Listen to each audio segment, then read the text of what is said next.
একটা গাছে একটা গাধা বাঁধা ছিল।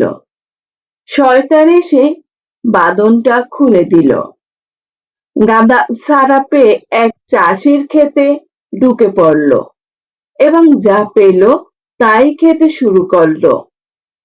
চাষির বউ গাধাটিকে দেখতে পেয়ে এবং সে পুরো ক্ষেত নষ্ট করে দেবে এই ভয়ে চাষির বউ একটা বন্দুক এনে গাধাকে গুলি করে মেরে ফেললো।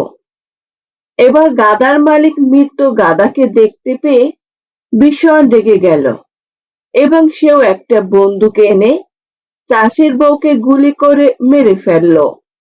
চাষি ঘরে ফিরে দেখলো তার স্ত্রী মৃত। রাগে এসে গাধার মালিককে মেরে ফেললো। গাধার মালিকের ছেলেরা তাদের বাবাকে মৃত্যু দেখে চাষির ক্ষেত জ্বালিয়ে দিল। এবার চাষি বদলা হিসেবে মালিকের সব কয়টা ছেলেকে মেরে ফেললো। সবাই যখন শয়তানকে জিজ্ঞেস করলো সেটা কি করলো, শয়তান তখন উত্তর দিল, কই, আমি তো কিছু করিনি, শুধু গাধার বাঁধনটা খুলে দিয়েছি মাত্র। এখন বুঝতে পারলেন তো শয়তানের খুব বেশি কিছু করার ক্ষমতা নেই, কিন্তু একটা সামান্য জিনিস যা সে করে তা মানুষের কুপ্রবৃত্তিতে জাগ্রত করে। সুতরাং প্রতিশোধমূলক কিছু করার আগে 10 বার ভাবুন, কারণ বেশিরভাগ সময় শয়তান যা করে তা হলো দড়ির বাঁধন খুলে দেয়। সুতরাং বোকার মতো লোকের সাথে লড়বেন না। আপনি যা করতে পারেন সেটা হলো গাধাটিকে আবার বেঁধে দিন, শয়তান নিরস্ত্র হয়ে পড়বে। পৃথিবীতে মানুষ বেড়েছে কিন্তু সৎ মানুষ বাড়েনি। শিক্ষিতের হার বেড়েছে কিন্তু সুশিক্ষিতের সংখ্যা বাড়েনি। আইন বেড়েছে, অপরাধ কমেনি। দেহ সুন্দরী বেড়েছে, চরিত্র সুন্দরী একটাও বাড়েনি। খাদ্যদ্রব্য বেড়েছে কিন্তু খাদ্যদ্রব্যের গুণাগুণ বাড়েনি। শিক্ষক বেড়েছে কিন্তু শিক্ষিতের নীতিবোধ বাড়েনি। অহংকার করো না, পতন হবে। অতিরিক্ত সরল হইও না, এই স্বার্থপর সমাজ তোমায় ঠকিয়ে দেবে। জীবনের কঠিন সময়গুলোতে যে বন্ধুটা আপনাকে একটা মেসেজ দিয়ে বলেছিল, চিন্তা করিস না, সব ঠিক হয়ে যাবে, কঠিন সময় কাটিয়ে ওঠার পর সে বন্ধুকে মেসেজ দিয়ে একটা ধন্যবাদ দিতে ভুলবেন না। কিছু কিছু বন্ধু শুধু বন্ধুই নয়, জীবনের অংশ। খুব ভালো মনের মানুষগুলো একসময় কারণে অকারণে ধোঁকা খায়। এরা এতটাই বিশ্বাস করে মানুষকে যে ধোঁকা খাওয়ার পর নিজেকে বিশ্বাস করতে ভুলে যায়। সঠিক মানুষের কাছে ভালোবাসা প্রকাশ করলে অবহেলা নয়, আরো ভালোবাসা পাওয়া যায়। অহংকার তারাই করে যারা হঠাৎ করে অনেক কিছু পেয়ে যায়, যেটা পাওয়ার যোগ্যতা তাদের কখনোই ছিল না।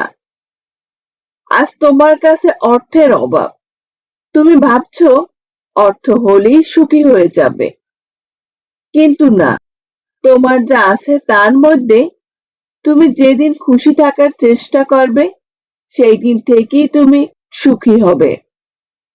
প্রিয়জন হিসেবে এমন একটা মানুষ দরকার যে বিচ্ছেদ বোঝে না, যে কিনা ছেড়ে যাওয়ার জন্য কারণ খোঁজে না, যে সম্পর্ক ভাঙনের কৌশল জানে না। জীবনের পারফেক্ট মানুষ থাকার চেয়ে মানসিক শান্তি দেবে এমন একজন মানুষ থাকা বেশি প্রয়োজন। সম্পর্ক কখনো তৃতীয় ব্যক্তির আগমনে ভাঙে না। সম্পর্ক ভেঙে যাওয়ার মূল চাবিকাঠি হলো বিশ্বাসের অনুপস্থিত। সম্পর্কের মধ্যে বিশ্বাস না থাকলে যে সম্পর্ক মধুর মতো মিষ্টি হলেও সে খুব বেশি টিকে থাকে না, হোক সেটা প্রেম, বন্ধুত্ব, আত্মীয় স্বজন বা অন্য কোনো সম্পর্ক। একটু খোঁজ নিলে দেখতে পাবেন বর্তমান সম্পর্কগুলোতে সন্দেহ নামক বিধির ফলে ভয়ানক যুদ্ধ হয়, একে অপরের ভীষণ পরিমাণে সন্দেহ করে। নিজেদের কিছু ভুল কিংবা অসচেতনতা বা অবহেলা এক সুন্দর সম্পর্ক কতটা তিক্ত হতে পারে তা আমাদের চারপাশে তাকালেই দেখতে পাওয়া যায়। সুন্দর প্রবণতা এমন একটি গুণ যা একটা সম্পর্ক অনায়াসে ধ্বংস করে ফেলতে পারে, মধুর সম্পর্কের অস্তিত্ব বিলীন করে ফেলতে পারে মুহূর্তেই। বিশ্বাস অনুপস্থিতি মানেই যেখানে সন্দেহ, ভুল বোঝাবুঝি, অবহেলা ইত্যাদি জাগ্রত হয়ে ওঠে, আর সেই কারণেই মধুর মতো মিষ্টি সম্পর্কগুলো ভেঙে যায়। তবে সম্পর্কের মাঝে বিশ্বাসের উপস্থিতি থাকলে যতই ঝড় তুফান আসুক না কেন, শক্তিশালী খুঁটির মতো দাঁড়িয়ে থাকবে, কখনো ভেঙে যাবে না। সম্পর্ক শেষ হয়ে গেলেও যারা দুর্বলতায় আঘাত করে না, তাদের প্রতি শ্রদ্ধাটুকু থেকে যায়। মনের বিরুদ্ধে গিয়ে সব মিললেও শান্তি মেলে না। অতি লোভে পুরুষ হারায় ব্যক্তিত্ব, নারী হারায় সতীত্ব, আর নেতা হারায় নেতৃত্ব। আপন অনেক ছিল, কিন্তু যখন আমি পিছনে তাকিয়ে দেখছি তখন শুধু ছায়াটাই আমার সাথে ছিল। সুখে থাকাই জীবনের সার্থকতা নয়, কাউকে সুখে রাখতে পারাটাই হলো জীবনের চরম সার্থকতা। নিজেকে ভালোবাসো, নিজের যেটা করতে ইচ্ছে হয় সেটাই করো। একটাই কিন্তু জীবন, সে জীবন আর ফিরে পাবে না। অন্য কাউকে কাঁদিয়ে তুমি যতই সুখে থাকো না কেন, মনে রেখো তোমার নিয়তি একদিন তোমাকে ঠিক কাঁদিয়ে ছাড়বে।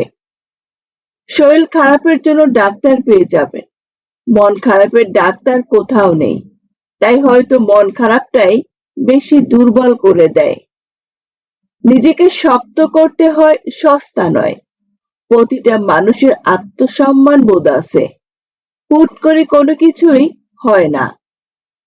আপনাদের একান্ত মুহূর্তে আপনার স্ত্রী যদি আগ্রহ না দেখায় এবং যদি এটা নিয়মিত আপনার চোখে পড়ে, তাহলে বুঝে নেবেন তার চাহিদা অন্য কেউ পূরণ করে। সময় থাকতে সাবধান করুন।